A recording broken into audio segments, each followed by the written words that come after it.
क्या आपको पता है इस दुनिया में कई सारी ऐसी जगहें हैं जो बाहर से बहुत सुंदर दिखती हैं, लेकिन अंदर से वो नॉर्मल नहीं होती है। उनके पीछे एक श्राप की स्टोरी होती है, एक ऐसी स्टोरी जिसकी वजह से उस जगह पर जो भी जाता है वो वापस कभी नहीं आता है। आज की कहानी एक ऐसे ही हॉन्टेड लेक हाउस की है, जिसमें एक ऑर्डिनरी इंसान अपने बोरिंग लाइफ से ब्रेक लेने के लिए लेक हाउस पर जाता है और उसके साथ जो होता है वो जानने के बाद आपके होश उड़ जाएंगे। लेकिन उससे पहले हेलो गाइस, मेरा नाम है अविनाश कुमार और आप देख रहे हो हॉरर स्टोरीज।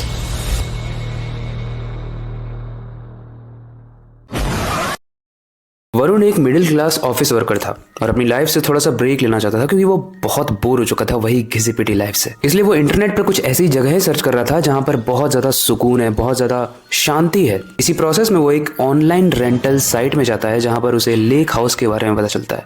वो लेक हाउस उस केओटिक और शोर शराबे वाले शहर से बहुत ज्यादा दूर था, एकदम आखिर में था, और यही चीज उस लोकेशन को परफेक्ट बना दी थी वरुण के लिए। शहर से दूर एक खूबसूरत लेक के पास। रिव्यूज में वरुण ने जब पढ़ा तो उसमें ये भी लिखा था कि ये जगह नेचर में रिलैक्स करने के लिए वन ऑफ द बेस्ट जगह है। अब वरुण निकलता है और फ्राइडे इवनिंग को वहां पे पहुंच जाता है। लेक हाउस पुराना था लेकिन सुंदर और पीसफुल लग रहा था। लेकिन अजीब बात यह थी कि जब वरुण उस हाउस के पास पहुंचा, उस लेक हाउस के पास पहुंचा, तो वहां का जो केयर टेकर था वो बस एक ही चीज बोलता है, रात में लेक के पास मत जाना। वरुण इस बार पूरे एंजॉयमेंट के मूड में था। वो अपनी लाइफ से ब्रेक लेना चाहता था, तो सारे ही ज्ञान से भी ब्रेक लेना चाहता था। उसने उस केयर टेकर की बात को इग्नोर किया और अपने वीकेंड को एंजॉय करने लगा। रात को डिनर के बाद वरुण लेक के पास बैठकर व्यू को एंजॉय कर रहा था। तभी उसने पानी में एक अजीब सी हलचल देखी, जैसे पानी के नीचे से कुछ ऊपर उठने की कोशिश कर रहा हो। और जब वरुण वहां पर ध्यान से देखने लगा तो पानी शांत हो गया। अब वरुण ने उस वक्त तो उस बात को इग्नोर किया, लेकिन वरुण के अंदर एक बेचैनी होने लगी। बेचैनी उस चीज, वो वहां पे क्या था, उस चीज को जानने की। जब वो वापस से लेक हाउस में अंदर आता है तो वो एक पुरानी सी पेंटिंग देखता है जो लेक हाउस के लिविंग रूम में लगी हुई थी। अब पेंटिंग में लेक हाउस के पास एक लेक बना था जो कि सेम लेक था जो इस लेक हाउस के पास है, लेकिन उस पेंटिंग में उस लेक के ऊपर एक शैडोई फिगर नजर आ रहा था, यानी एक काला छाया। अगली सुबह वरुण अपनी क्यूरियोसिटी में उस केयर टेकर से बात करता है और पूछता है कि भाई इस लेक हाउस की स्टोरी क्या है और तुम इतना डरा क्यों रहे हो मुझे। वो केयर टेकर धीमी आवाज में कहता है, साहब जी, ये लेक हाउस एक कपल का हुआ करता था। लेक के पास एक दिन उनकी बेटी की डूबकर मृत्यु हो गई और तभी से ये लेक और ये लेक हाउस दोनों ही श्रापित है। यहाँ के लोकल्स कहते हैं कि जो भी लोग उस लेक के पास रात में जाते हैं वहां से वापस आना उन लोगों का मुश्किल हो जाता है। लेकिन वो केयर टेकर एक बात कहता है कि मुझे पता है आप मेरे मना करने पर रुकोगे तो नहीं, क्योंकि आपने पहले भी मेरी वार्निंग इग्नोर की है, जो कि वरुण ने की हुई थी।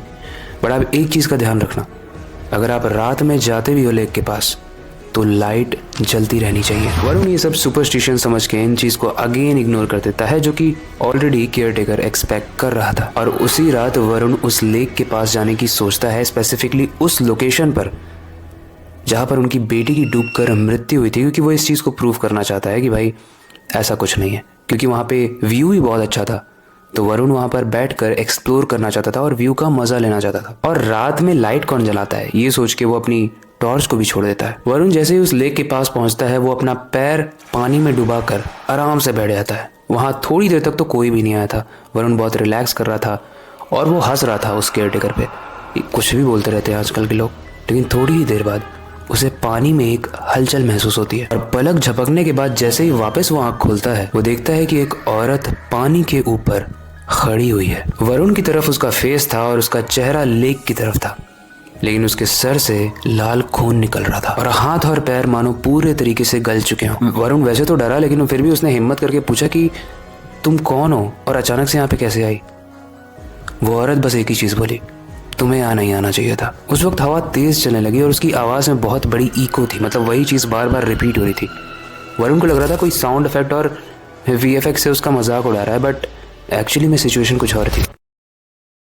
वरुण ने सोचा यहाँ कोई मेरा मजाक उड़ा रहा है, यहाँ से भागने की कोशिश करते हैं। तो वो यहाँ से भागने की कोशिश तो करता है, लेकिन जो रास्ता जा रहा था वो लेक हाउस की तरफ ही जा रहा था। वो लेक हाउस के अंदर जैसे ही पहुंचता है वहां पर एक पुराना ट्रैप डोर था, जिसको खोलने के बाद उसका रास्ता बेसमेंट, यानी मेन घर के नीचे जो जगह होती है उसको बेसमेंट कहते हैं, वहां पर पहुंच रहा था वो रास्ता। वरुण वहां जाने से डर तो रहा था, लेकिन फिर भी उसे अपनी जान बचानी थी, क्योंकि उसे लग रहा था ऐसा ना हो कि मजाक मजाक में कोई उसकी हत्या ही कर दे।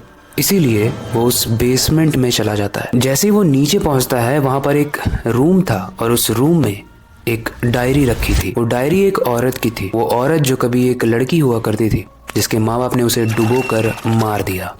आपने सही सुना। दरअसल केयर टेकर ने जिस कपल की बेटी को डूबने की बात की थी, वो खुद ही नहीं डूबी थी। उनके पेरेंट्स ने, यानी उस कपल ने अपनी बच्ची को डुबा दिया था, जो कि एक सुपरस्टिशन को मानता था। और उस सुपरस्टिशन के बेसिस पर उस कपल का श्राप तभी खत्म हो सकता था जब एक निर्दोष बच्चे की बलि दी जाए। इसीलिए उन्होंने अपनी बेटी की हत्या कर दी थी। ये सच जानने के बाद वरुण के पास सब कुछ सामने था। वरुण समझ चुका था कि ये सब कोई VFX और साउंड इफेक्ट नहीं था। ये एक रियल स्टोरी है। एक रियल स्टोरी है कि कैसे एक बच्चे को तंग करके मार दिया गया, उसे प्रताड़ित किया गया just on the basis of superstition. और यही रीज़न है कि आज भी उस बच्ची की आत्मा वहाँ पर लोगों से बदला लेती है, क्योंकि किसी ने भी उसके चिल्लाने के बाद हेल्प नहीं किया था, तो आज वो लोगों को मौका देती है चिल्लाने का। लेकिन जब तक वरुण इस चीज़ को समझा था, बहुत लेट हो चुकी थी। कुछ घंटों के बाद जब केयर टेकर उस बेसमेंट में आता है वरुण को ढूंढते हुए, तो वो सीन देखकर उसकी रूह कांप जाती है। वरुण का सर धड़ से अलग था, उसके सारे अपेंडेजेस, मतलब हाथ पैर, सब कुछ कटा हुआ था। बेसिकली वरुण मर चुका था। और उस डायरी में एक और पन्ना था जिसमें नई एंट्री हुई थी, और उस डायरी में लिखा था, अब और कोई यहाँ नहीं आएगा, ये लेक सिर्फ मेरा है। गाइज, ऐसी स्टोरीज सिर्फ स्टोरीज ही नहीं होती हैं। ऐसी बहुत सारी जगहें हैं भारत में, वर्ल्ड में, जहाँ पर कुछ ना कुछ उनकी बैक स्टोरीज है प्रताड़ित करने की।